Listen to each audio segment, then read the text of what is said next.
A report reveals that in 2021, during Ivan Duque's administration, 92 massacres were registered, and also at least 168 social leaders were assassinated. A recently published study contrasting Cuba's and the United States' COVID-19 response affirms that the Caribbean island had a better outcome facing the virus, and states the pandemic uncovered serious underlying health inequalities in the U.S. Israel carried out a missile strike on Tuesday against a container depot in the Syrian port city of Latakia.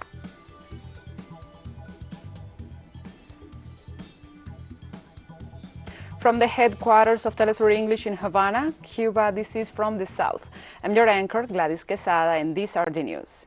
In Colombia, the annual report from the Institute of Peace Studies and Development in the past reveals that some 92 massacres were perpetrated in the country and at least 48 signatories of the peace agreement were killed during 2021. In the study, titled Figures of Violence in the Regions 2021, in the past gathers events that occurred during the 1st of January and December 24th. The document details that at least 326 people died in these massacres, which occurred in 20 departments of the country. The assassinations against social leaders were concentrated in 108 municipalities, where at least 55 indigenous people, 29 community leaders, and 37 leaders of different social organizations lost their lives.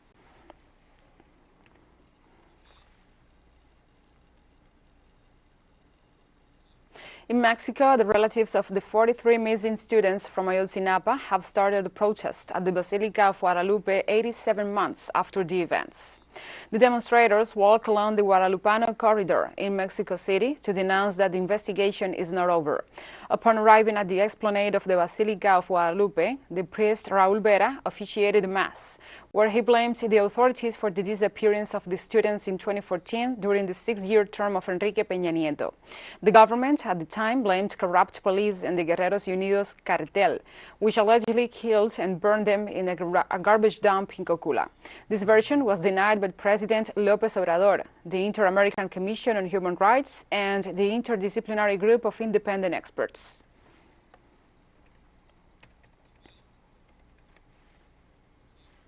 The Peruvian economy will grow above forecast and will lead the economic recovery of the South American region in 2021, as was announced by the Peruvian financial authorities in the last report of the year. The document prepared by the Central Reserve Bank foresees an increase in growth projection from 11.9 to 13.2% due to a rapid recovery of the productive activity. On a macroeconomic level, the president of the financial institution, Julio Velarde, pointed out that there are sectors that have recovered strongly, such as construction and manufacturing, but there are others that have not yet taken off, such as services and trade. According to the data prepared by the institution, by the end of 2021, Peru will grow by 13.2%, followed by Chile with 11.5% and Colombia with 9.3%.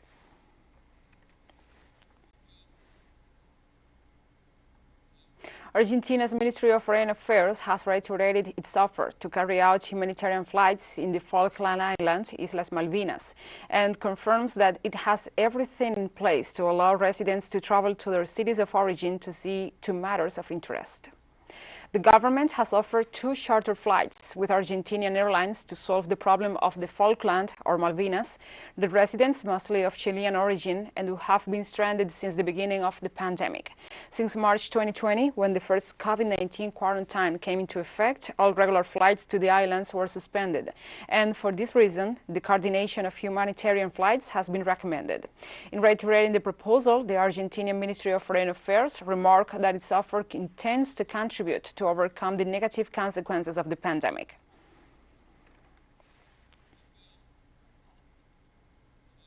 The Venezuelan President Nicolás Maduro Moros reported that cooperation mechanisms will be reactivated among all Arab and South American countries in 2022. Venezuela has held the presidency of the Forum of Arab and South American countries for several years.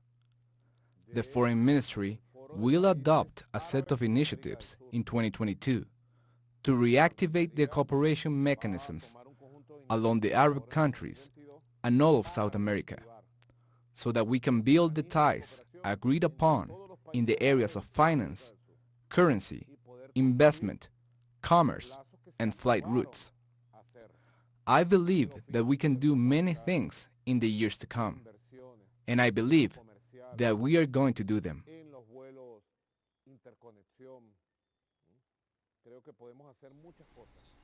The Venezuelan head of state also informed that he plans to visit Iran in 2022 to meet with his counterpart Ibrahim Raisi. Agreed on a set of new plans. The joint commission between the two countries is working on new plans to develop relations and cooperation between Iran and Venezuela. I will travel to Tehran very soon because President Raisi has already invited me for us to meet face to face. We will hold talks, sign new agreements, new documents to accelerate processes of cooperation at all levels, in all spheres of collaboration between two independent and sovereign countries, two nations that are fighters, Iran and Venezuela. We have agreed on a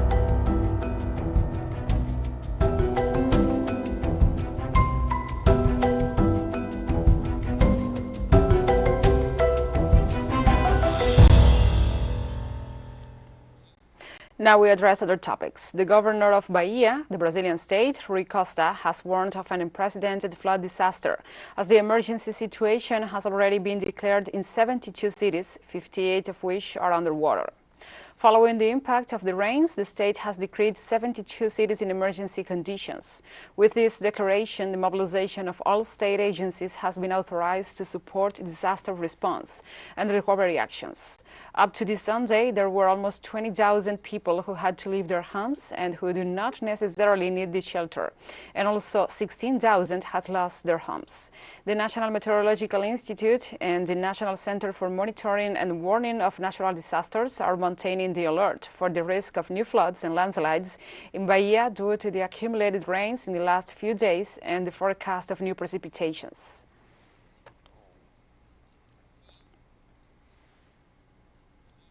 A snowstorm in the United States caused the closure of highways in the states of Nevada and California.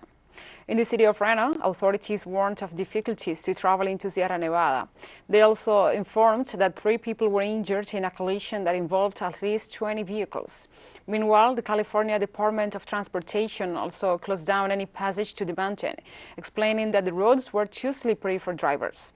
In this way, the Meteorological Service issued a warning of winter storm for the metropolitan area of Lake Tahoe until Tuesday morning. Likewise, the competent authorities explained that the fall weather conditions are present from San Diego all the way to Seattle. We'll be right back after this very short break, so don't go away.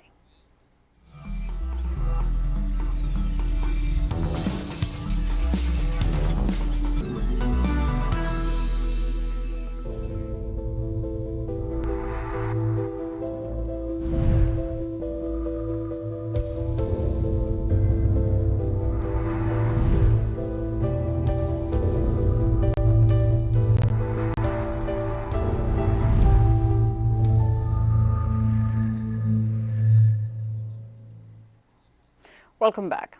A recently published study contrasting Cuba's and the United States' COVID-19 response affirms that the Caribbean island had a better outcome facing the virus and states the pandemic uncovers serious underlying health inequalities in the U.S. The study, posted on the American Public Health Association website, highlights Cuba's public health values like community-level care, preventive and instructing advertising messages to the population, and the door-to-door inquiry that allowed to follow the infection chains. On the other hand, U.S. health system does not provide attention for everyone and varies according to local government decisions, which makes more uneven the COVID-19 response. The study acknowledges Cuba's government expedited response after the first case was detected and the economic measures taken that allowed the population to undergo the mandatory quarantine. It also contrasts vaccine production, media coverage and instructions, testing, isolation, contact tracing and quarantining, as well as surveillance and case detection.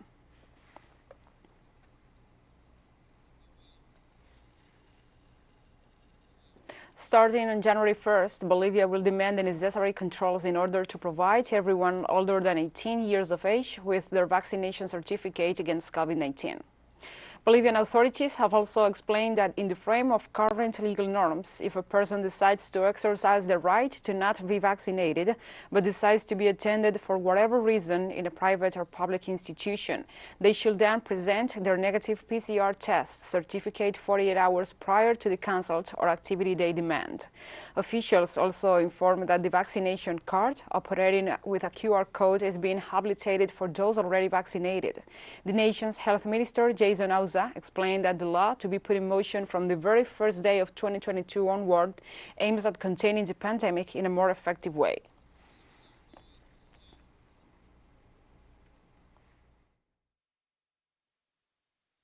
The full vaccination scheme must be demanded by any and all places where there is a great confluence of people. This is private financial entities, religious congregations, supermarkets, and other places of purchase, educational institutions, and entertainment facilities. Marking the International Day of Epidemic Preparedness, Secretary General Antonio Guterres said the COVID-19 pandemic demonstrated how quickly an infectious disease can sweep across the world, push health systems to the brink, and upend daily life for all of humanity. It also revealed our failure to learn the lessons of recent health emergencies like SARS, avian influenza, Zika, Ebola, and others. And it reminded us that the world remains woefully unprepared to stop localized outbreaks from spilling across borders and spiraling into global pandemic. COVID-19 will not be the last pandemic humanity will face. Infectious diseases remain a clear and present danger to every country. And as we respond to this health crisis, we need to prepare for the next one.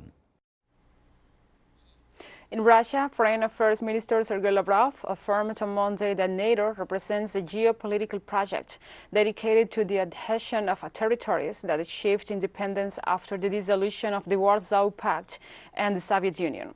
The Russian foreign minister said the West might cause an armed conflict in Ukraine to try to accuse Russia and thus have an excuse to impose fresh sanctions that will affect Moscow's economy.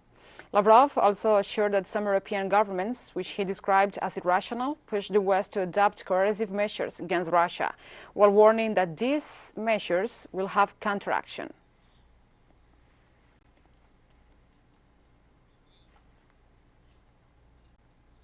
This December 26, groups in the United States protesting armed violence demanded more action from President Joe Biden to avoid new firearms-related incidents, given the rise in violent crimes. During his campaign, President Joe Biden committed himself to reduce crimes carried out with lethal weapons. In mid-June, the head of state issued executive orders to regulate arms carriage. The U.S. reported over 43,000 deaths between January and November 2021, the deadliest year of the last decade, according to the Armed Violence Archive. However, the nation's Congress, despite these numbers, has not boosted any laws or initiatives that could limit the ownership of firearms.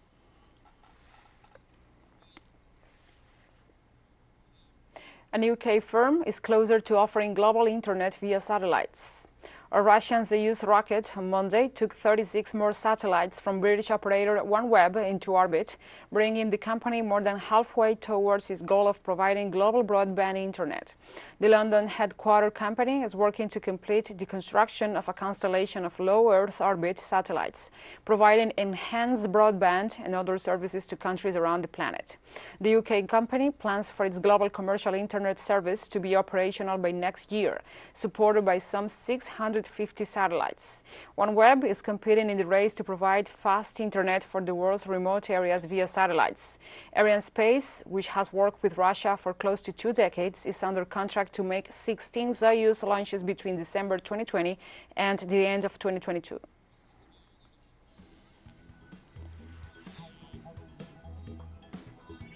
And we have more stories coming up after this final short break, so stay with us.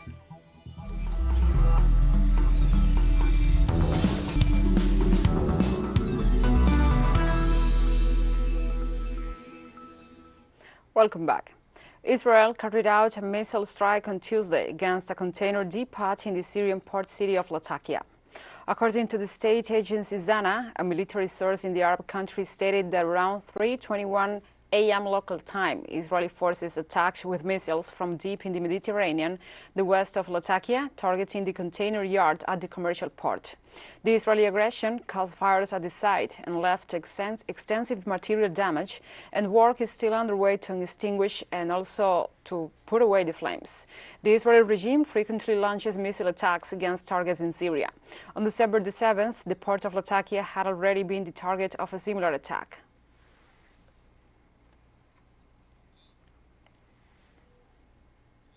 And the nuclear discussions resumed in Vienna, with Iran insisting on making a truly lasting and mutually assuring agreement focused on the lifting of sanctions that followed the backing out of the U.S. of the deal in 2018.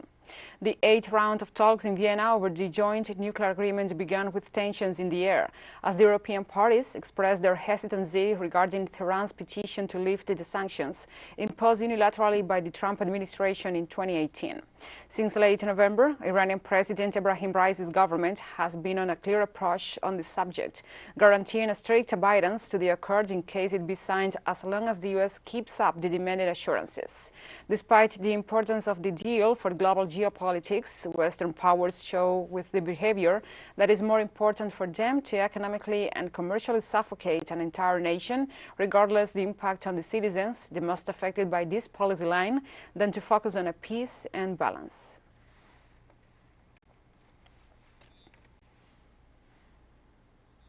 And Iran presses on participants to reach an agreement in the Vienna talks that focus on the Persian nation's management of the nuclear energy. Foreign Ministry spokesperson Saeed Khatibzadeh asked the representatives of the involved nations to reach consensus on the will to obtain a good agreement during a press conference in Tehran. We advise all participants in the negotiations to come to Vienna with the will to obtain a good agreement. What is unbearable for the Islamic Republic of Iran is the fact that some parties are mistaken in their calculations, thinking that they can waste the time and energy of others with their campaigns of false denials or falsifying the facts. We were able to reach 2 new documents based on the documents obtained during the 6 rounds of talks. After intense discussions, Iran's proposals and views were inserted. So we have 2 new documents on the nuclear issue and also on the lifting of sanctions. And the United Nations General Assembly approved by an overwhelming majority the investigation into Israeli war crimes in Palestine, with 125 votes in favor and 8 against. A majority of 125 countries on Thursday backed an unprecedented open investigation into Israel's war crimes, including the 11-day deadly Israeli aggression in the Gaza Strip earlier this year. A total of 193 members voted on Thursday night, and the amendment proposed by Israel was massively rejected by 125 votes to 8 in favor, with 34 abstentions.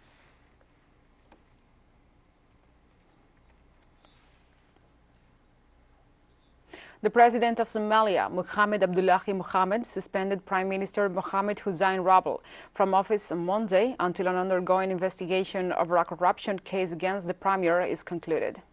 Along with Rabel, the chief of army Abid Hamid Mohamed Dirir was also temporarily suspended on similar circumstances. The prime minister's case surrounds the alleged acquisition of lands under illegal means. He responded to the president's prerogative with an accusation, claiming it related to an attempted coup plotted by the president while demanding the armed forces allegiance. This executive struggle for power comes at the aftermath of an electoral process which remains inconclusive in its results after 2 months from its beginning. This Eastern African country of 15 million people also endures the threat of the Al-Shabaab terrorist group, suspected to be affiliated with Al-Qaeda.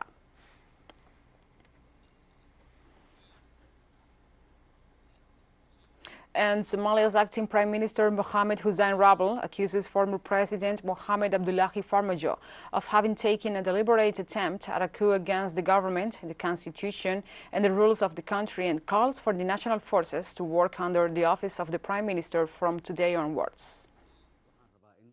I want to share with the Somali people that the steps taken by the former President Mohamed Abdullahi Farmajo were a deliberate attempt at a coup against the government, constitution, and rules of country.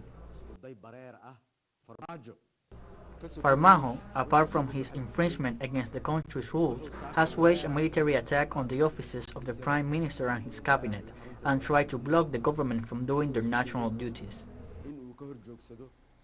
An outbreak of avian flu in northern Israel killed thousands of migratory birds that remain in Lake Hula, as was reported by the Times of Israel on Monday. Some 5,000 dead cranes were found Sunday in Hula Lake in northern Israel amid an outbreak of bird flu that wiped out about 500,000 chickens and turkeys. Lake Hula is known as a resting and wintering place for tens of thousands of migratory birds from the Nordic countries. Local farmers provide food for these birds to prevent the cranes from ruining their farms. After an outbreak of avian flu killed poultry on the farms in the north of the country, local people continue to feed the migratory birds. Local authorities believe the disease spread from Moshav Marguliot, located on the border with Lebanon, where poultry deaths have been reported since last week. Farmers there had to kill hundreds of thousands of chickens and turkeys.